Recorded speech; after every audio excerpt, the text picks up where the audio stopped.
त्याला का नाही परळीतल्या आजही आम्ही गाव कुसाबाहेर काय, कारण या व्यवस्थेने आमच्यावर लादलेली ही जी सिस्टम आहे त्यामुळे आज आम्ही गाव कुसाबाहेर आहे.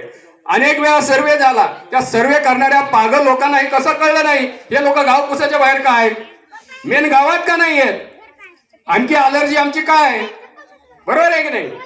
आणि म्हणून त्या सर्वे करणाऱ्या लोकांनी हे विचार करायला हवा की हा समाज आजही गाव कुसाच्या बाहेर काय.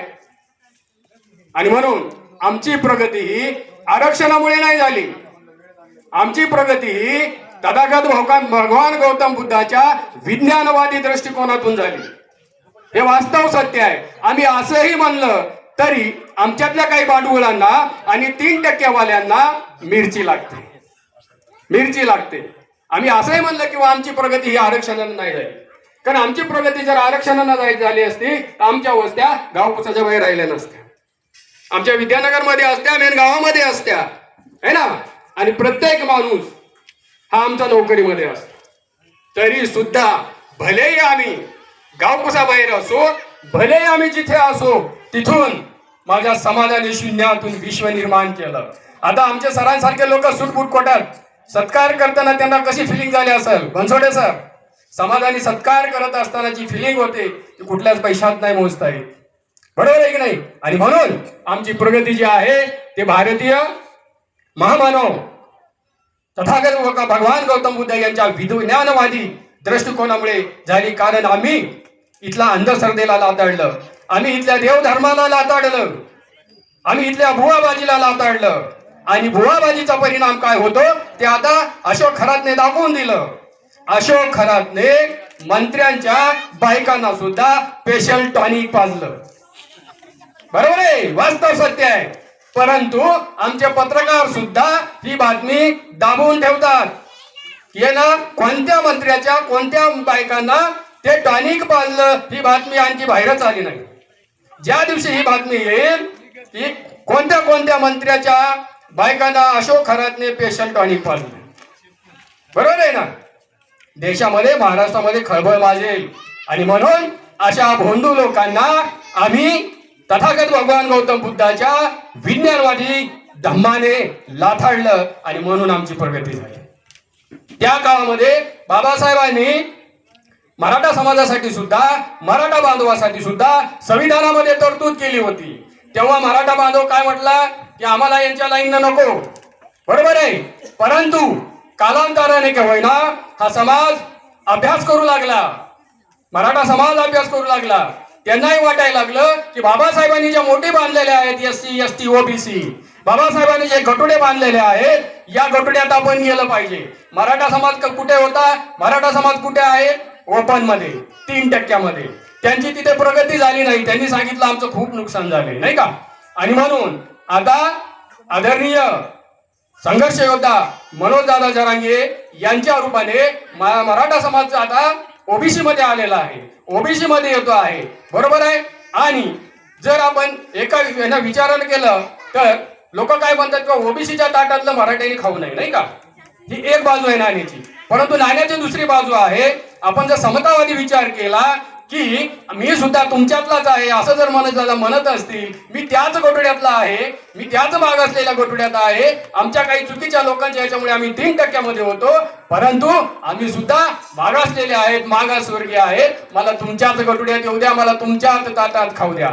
ही एक मानसिकता खऱ्या अर्थाने ती स्वागतार्ह आहे. तर नाण्याची दुसरी बाजू आमचा मातांग समाज म्हणतो की या गटुड्यातून मला बाहेर जाऊ द्या. तर मग ग्रेट कोण, मराठा समाज, मराठा बांधव की मातांग समाज, ग्रेट कोण, माझा प्रश्न आहे, वास्तव प्रश्न आहे. कारण मुद्द्याचं बोललं पाहिजे, नाही का, मुद्द्याचं बोललं पाहिजे. मस्के साहेब कोण ग्रेट, बरोबर आहे. आमच्यातला ज्याला गाजर दाखवलं जाते या 3% वाल्याकडून मातांग समाजाला माझ्या दृष्टीने गाजर दाखवलं जातं की तुम्ही यांच्यातून बाहेर आलात की तुमची प्रगती होईल, बरोबर आहे. परंतु हे गाजराला कोण भुलायले, हे गाजर आहे. आणि हे गाजर का दाखवलं जाते, जोपर्यंत आपल्यात भांडणं लावले जात नाही तोपर्यंत हे 3% वाले तिथं बसूच शकत नाही, कुठे गादीवर बसू शकत नाही. आणि म्हणून त्यांना आपल्यात भांडणे लावणं ही लावणं आहे. त्यांना सुरक्षित राहायचं असेल तर या लोकांना त्यांना भांडणं लावणं आहे. मग त्यांनी पहिले मराठा ओबीसी मध्ये भांडणं लावले, मुस्लिमामध्ये भांडणं लावले, आता ते आपल्याकडे वळले. बरोबर आहे. परंतु आमचा बुद्धिस्ट समाज हा अभ्यासशील समाज आहे ना. जेव्हा जेव्हा आम्ही आमच्या अवकातीवर येतो, सत्यात कोणीही असो, आम्ही त्याला नमविल्याशिवाय सोडत नाही. याचं उत्तम उदाहरण बाबासाहेब आंबेडकरांचं विद्यापीठ आहे. आम्हाला पाहिजे होतं, आम्ही घेतलंच. बरोबर आहे. मुंबईचा आपल्या हे केलेलं हिंदू मिलचा सत्याग्रह असेल, तोही आम्ही घेतला. बरोबर आहे. जेव्हा आम्ही आमच्या अवकातीवर येऊ तेव्हा आम्ही ते केल्याशिवाय सोडत नाही. कदाचित मातांग बांधवांना वाटत असेल की त्या गाजराला बघून त्यांची प्रगती होणार आहे, तर भविष्यात त्यांचं खूप मोठं धोका होणार आहे. जर जरांगे पाटलाला कळालं असेल मी तुमच्याच पोतडीतला आहे, मी तुमच्याच गटुड्यातला आहे, कालांतराने अनेक वर्षाच्या बाद त्यांना आपल्याच वाटेने यावं लागलं, तसं पुन्हा हे जरी बाहेर गेले तरी सुद्धा यांना आपल्याच वाटेत यावं लागेल, तथागतांच्याच वाटेत यावं लागेल. ही काळ्या दगडावरची पांढरी रेघ आहे. बरोबर आहे. यांनी कितीही केलं तरी. बरोबर आहे. आपल्याकडे अजितदादाचा अपघात झाला आणि त्याचा FIR महाराष्ट्रात दाखल झाला नाही. राजकारण सोडलं, एक व्यक्ती म्हणून जर या देशामध्ये FIR इतक्या बलाढ्य व्यक्तीचा होत नाही, दाखल होत नाही, ते सत्तेत आहेत, पैशात आहेत, सगळ्याच गोष्टीत आहेत, कारखान्यात आहेत, पॉवरमध्ये आहेत, संघटनेमध्ये आहेत, तरी सुद्धा या महाराष्ट्रामध्ये FIR दाखल होत नाही, गुन्हा दाखल होत नाही. बरोबर आहे. पण आमच्या बनसोडे सरांसारखे, उजगडे सरांसारखे लोक पंचशील आणि निळे हे जे असे घातले ना गळ्यामध्ये, पोलीस स्टेशनच्या दारात जाऊन बसले, अॅट्रॉसिटी दाखल होतेच आणि होतेच.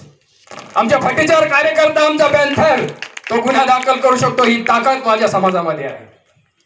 आणि म्हणून ही ताकद वाढवायची असेल तर आपल्याला बाबासाहेबांचं संविधान वाचवावं लागेल. बाबासाहेबांचं संविधान वाचवण्यासाठी आपल्याला सगळ्यांना एकत्र येणे ही काळाची गरज आहे. बोलण्यासारखं खूप आहे. या ठिकाणी आपण मला सन्मान दिला, खूप मोठा सत्कार केला.